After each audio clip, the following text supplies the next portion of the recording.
Wow. Wow. Hello. Hello.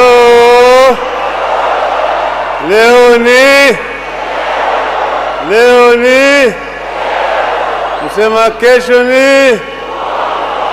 Asanteni sana.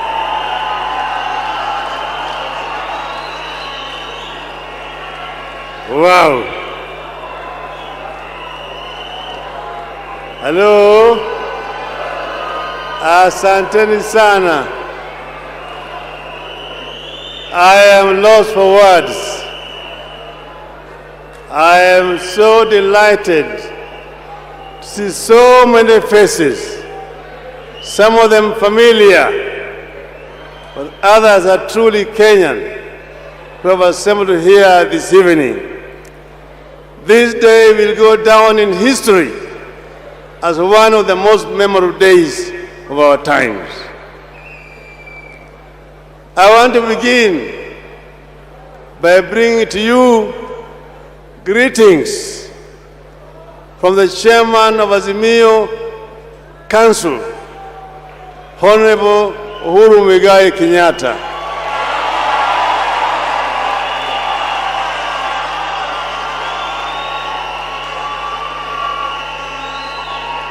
Although unable to attend physically today, he has told me to tell you that he is with you in spirit. We are beginning a new journey. Yesterday, me and my running mate presented ourselves before the Independent Electoral Commission, presented our credentials, and all of them were found to be in order, and we were cleared to run for the presidency of this country on the 9th of August this year. So we are ready to go. We are ready to go. We said before we start the journey, we should come together with all our supporters, representatives, and tell the people why we are running. And that is why we are here today.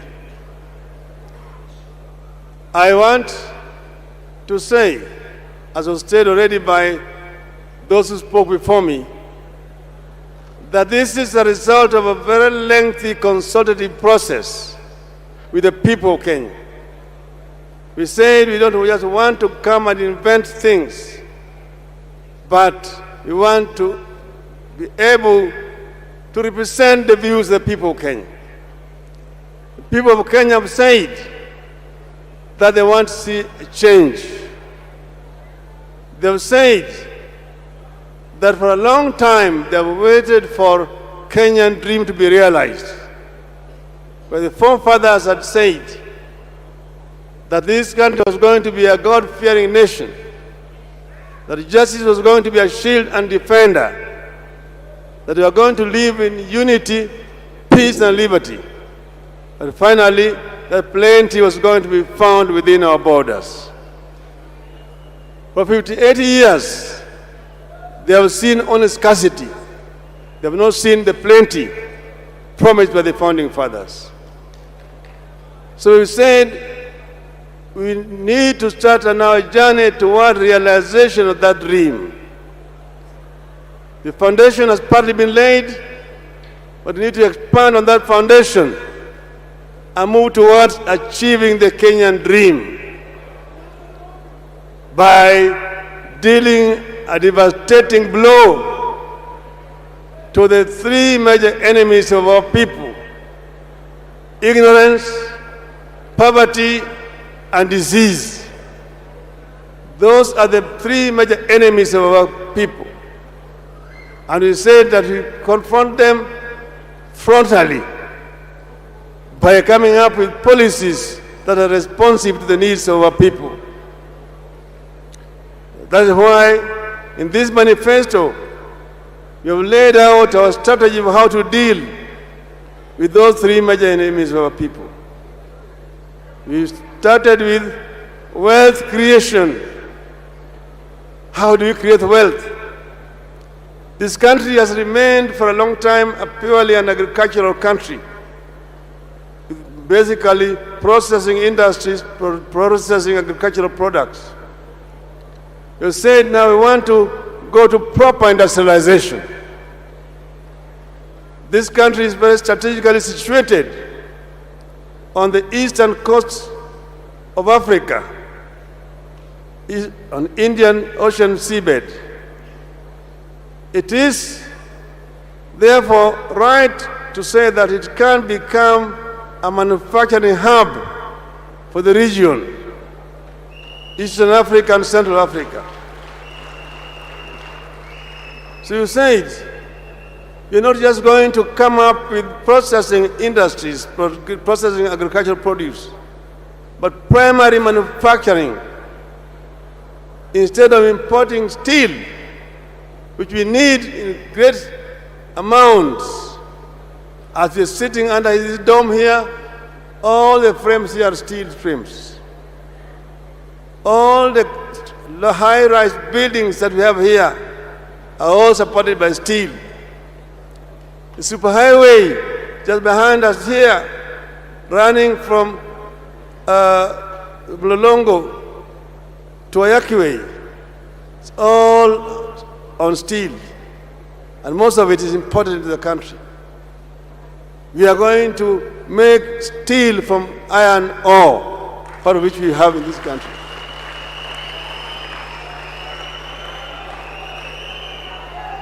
Africa is the richest continent on earth, on planet Earth, in terms of raw materials. Africa exports most of the raw materials to industrial West and East. They import copper ore from DRC and process it and bring back copper products, copper sheets, copper wires and cables for our own use in our continent. They import bauxite from Guinea and Mauritania and bring back aluminum products to Africa.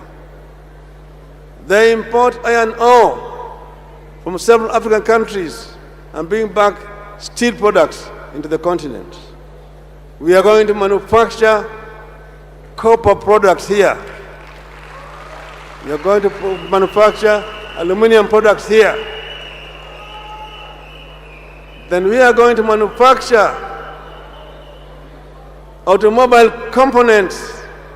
We are going to manufacture here on the continent of Africa. We are going not only to assemble but also to manufacture primary products here. We are going to manufacture electronic products here. We are going to manufacture, I've mentioned aluminum products. We are going to manufacture tractors here in this country and automobile. Right now, the world is converting from fossil fuels to other forms of fuels. Electricity is going to be the new energy for automobiles. That makes it very easy for us, with the technological base that we already have here, to manufacture automobiles, which are basically electric powered. The new source of energy as the world moves away from the fossil fuels is going to be hydrogen. And hydrogen is available in large numbers in our country here. Rivers flowing into ocean carrying a lot of water. Hydrogen is just extraction of hydrogen from water and leaving oxygen, which is also usable.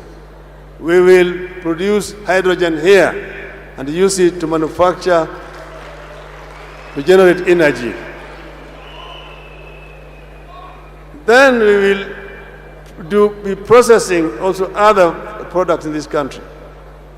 We will expand to not just processing semi-finished products, but completely finished products here. We will not be importing Nescafe. We produce Nescafe here from coffee manufactured, produced in Kenya. So we have a lot of potential in this country. We are sitting on a market of nearly 400 million people in the hinterland of our country. And we have got brains, people who are highly qualified, who can be meaningfully engaged so that we can be able to exploit the market that we have behind us. Then having done that, we are going to go into the other areas, as we've been shown, textile manufacturing. And here there's going to be backward and forward integration. We will introduce cotton growing in large numbers in our country. So many other parts of our country which cotton is the only available cash crop. Our textile industry was killed through liberalization. When then they brought mitumba, it killed all our textile industries. Our people are only wearing clothes coming from outside the country. They have been worn by people who are dead. We are going to go to primary production so that our people who are importing mitumba can have good product to sell here. I'm saying that we are not moving anybody out of business. We will ensure that those who are importing mitumba get the first hand to market goods which are going to be manufactured here in this country. We will get the cotton, we'll gin it here, we'll spin it here, and we will make finished product here. And this will create again a very big source of employment for our youth in the country. We will also promote products like Bigsa, products like cocoa. Cocoa can grow here. Coconut is growing on the Sese Island in Uganda. We'll introduce it here as a cash crop and use it to manufacture beverages here in this country. So, having exhausted manufacturing, we are going to also promote agricultural production.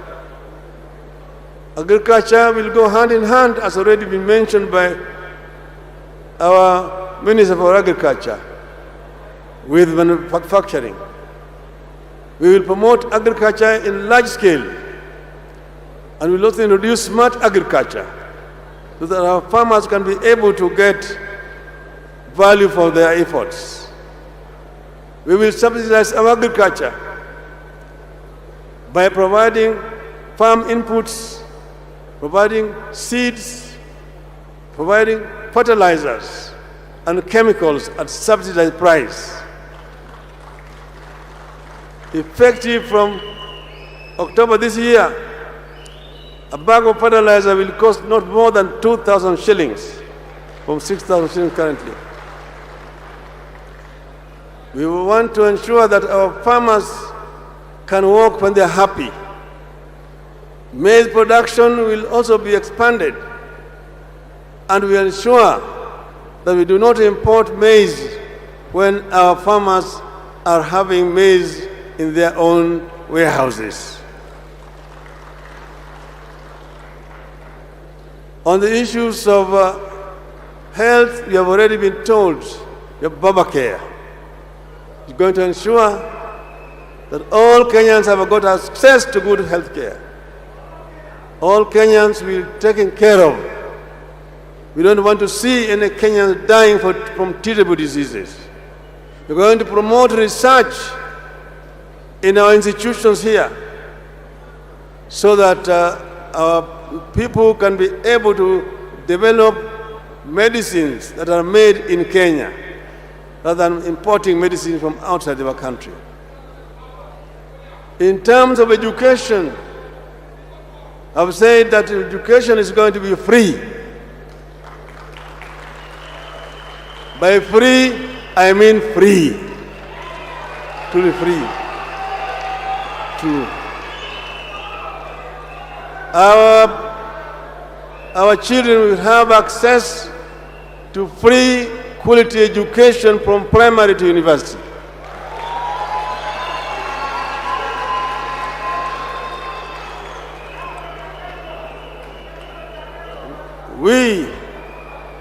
It is doable because we are going to restructure our economy. We will have priorities which are going to set for our people. I've also mentioned we are going to employ all the teachers who are trained and are actually staying idle at home immediately so that we can be able to improve quality of education in our schools. So we want the Kenyan to walk this journey with us. What we are trying to offer is not something that is impractical. It has been costed by our experts. We know exactly where the income is coming from, which is going to fund the program that we are going to release. So it is not utopia. It is something that has been worked on by very highly qualified Kenyans, and this is what we are offering. So generally, this manifesto is our contract with the people of Kenya. I want to now highlight our first 100 days in government. What will Azimio government do the first 100 days?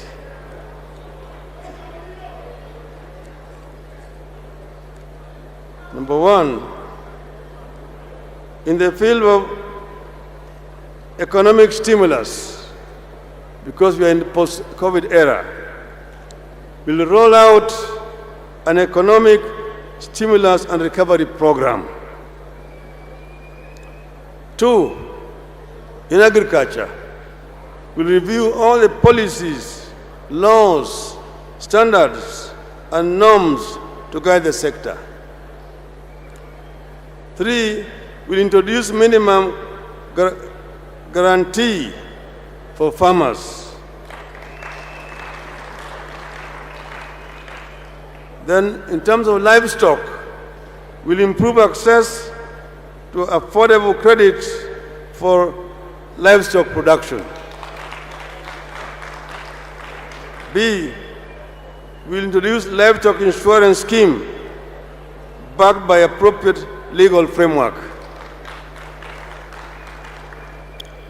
On the issue of environment, we'll propose life sentence as punishment for poaching, trafficking, and the possession of ivory.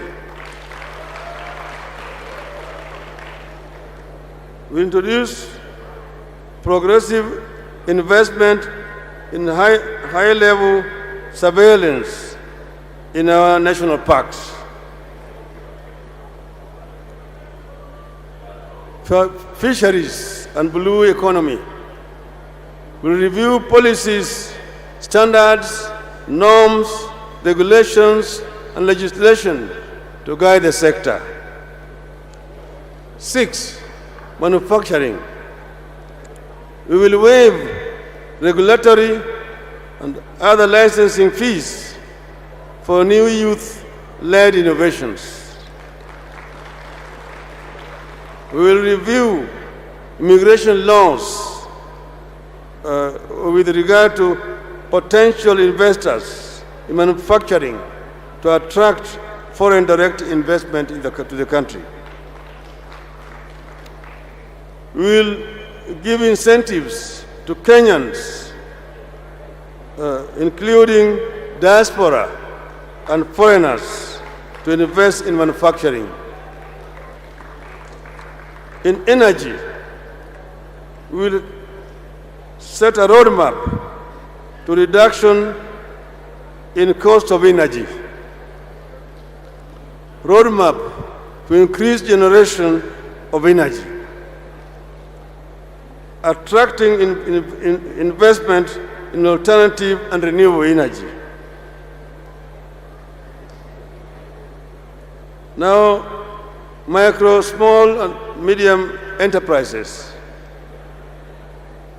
We will implement recognition of prior learning certification program, that is RPL, by awarding certificates to craftsmen, technicians through apprenticeship. Shahada la jitihada.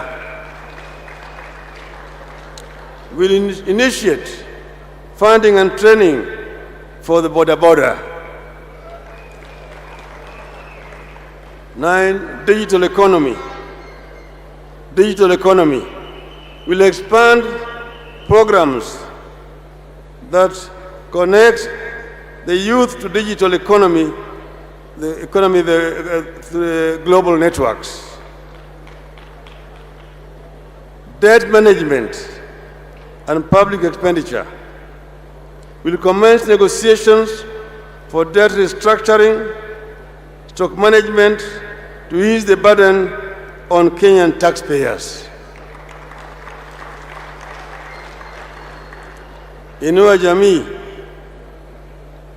will implement cash transfer of 6,000 monthly stipend to each of vulnerable households.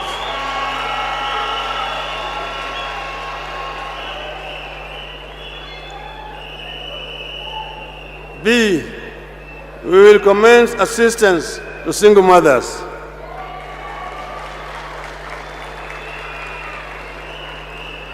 C, we will implement a social protection program for unemployed youth, modeled along Kazi Mtaani. 2, we will review the cost of living with special focus on fuel, unga, mobile data, and energy.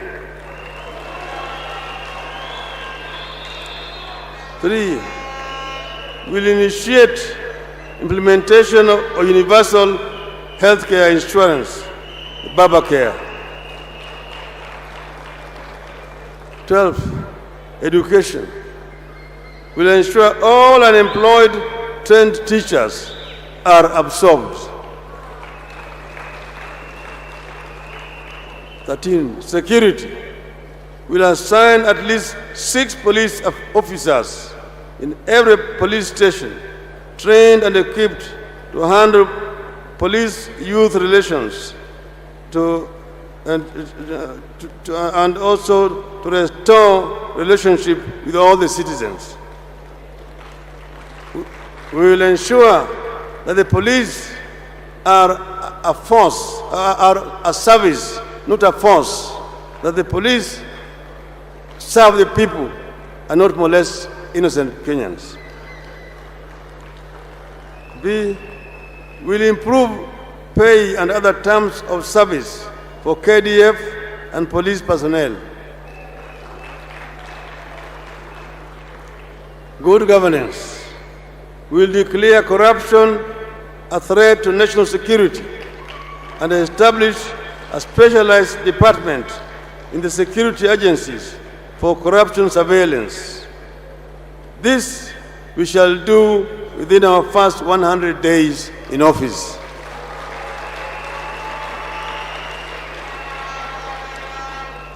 So in conclusion, I just want to say that Azimio government wants to face this dragon called corruption head-on, to ensure that we can be able to do our things in a clean and fair manner. Kenya has a great potential. Kenya is a great country, surrounded by neighbors with whom we want to work very closely. We are going to work towards the creation of East African Federation.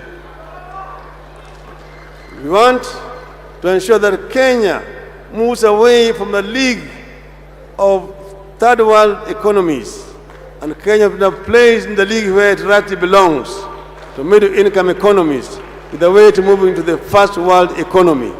Kenyans deserve better. Long live Kenya. Azimio! Azimio! Azimio! Azimio! Azimio!